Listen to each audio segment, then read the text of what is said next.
To trace the origins of Sidewalk, we have to go right back to 1987 and the regular meetings of churches together in Scarborough. It was here that the original concept of the project was first introduced, and the steering group would go on to play a pivotal role in the project's development. So the secretary and chairman of Churches Together has very kindly had a look through the archives and found some of the old minutes dating right back to the late 80s. Some really interesting stuff in here. Sidewalk gets quite a few mentions, and the first one I found is from the 4th of March 1987, and it says, Reverend Ted Crofton reported that he received a visit from Mr. David Pryor, the county youth officer, regarding an unattached youth worker. We would have to bear half the cost, £6,000. This seemed to rule it out of the question. The Anglican area youth officer said it might be worth following up.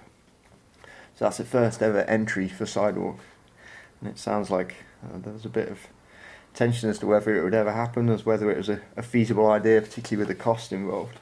I've had an email through as well from a lady called Elaine who was involved right in those early years. She was on the management committee, so she's very kindly agreed to meet up with me, so hopefully she'll be able to give me some insight into the early days and what it was like trying to get Sidewalk off the ground.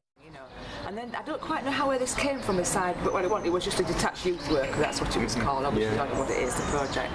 And I thought, I could get involved in that through the church because it's something that I feel quite strongly about. Had you heard of like detached youth work before? No, never heard of it before, no. Never. Did that idea sort of appeal to you, or were you a bit confused by it? Well, I didn't know what it was exactly. Okay, what does that mean? Like if you're detached from something, you're nothing to do with it, sort of thing.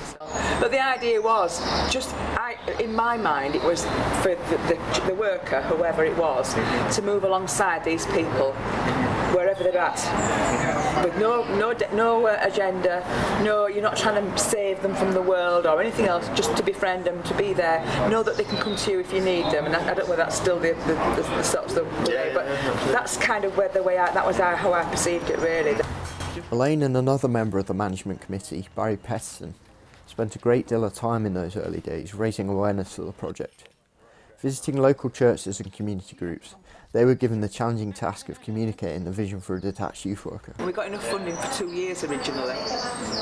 We had enough money to get something up and running, so the project was initially for 2 or 3 years, but certainly no more than that. And we thought we'd see how it goes then. So 25 years later, do you know what? I'm well proud of that. I think it's amazing. Not because I did it, but the fact that it's still going and it's still going strong.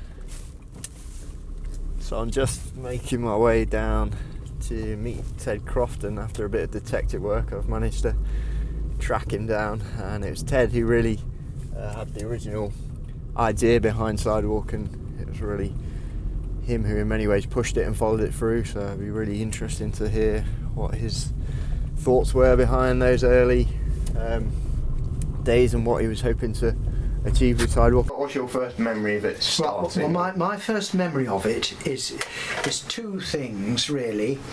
There seemed to be suddenly an epidemic of glue sniffing, and they used to sit underneath the bridge, really near where the old vicarage was, where I lived, and you could see these kids sitting in Crescent Gardens or underneath Valley Bridge, sniffing glue. And it was just, my feeling was, I felt totally helpless to know what we can do about this kind of thing. So that was the first thing, sort of concern for youngsters on the streets involving glue sniffing. And the second thing was the county youth officer based in Scarborough. I don't know if there even is a county youth officer now based in Scarborough, but this guy... is it David Pryor, is it? David Pryor, yes, that's right. So I think these are in order. Oh, it's all in the minute. Right. And he said to me one day, I can find half a salary if your church could find half a salary for a youth worker and we could jointly employ one. So I said to him, there's no way our church could find half a salary for a youth worker. It can't be done. But I just thought, I sort of didn't want to let it go. We had a sort of open meeting in the town hall for supporters, and we got almost entirely negative reaction from the local business people and councillors and funding people. You know, what sort of youth work is this, and what, you know, it was very negative, really. A new diocesan youth officer arrived, and I told him this story, and I said, you know, I don't think they're not going to get it. It's an awful lot of money to raise, and nobody's very interested.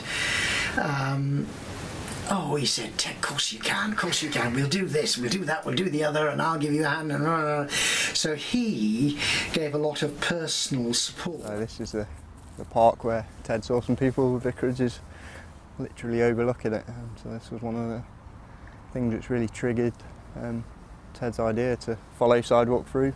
Maybe there was young people sat on this exact bench where I'm sitting now. Yeah, literally Valley Bridge is just round the corner, and that's another spot which Ted mentioned. It's interesting to think what's changed or what hasn't changed, really. After 2 years of hard work and determination, Sidewalk was officially launched at the Town Hall in 1989. With funding in place, they were able to go ahead and appoint the first ever worker, a young man named Matthew Vaughan. Matthew was very much a pioneer for Sidewalk, routinely going out on the streets to make the initial contacts with young people. As a lone worker with no groundwork before him, this was no easy task. Despite the challenges, Matthew, and then Anne Forshaw, who took over in 1992, achieved an incredible amount in those early years.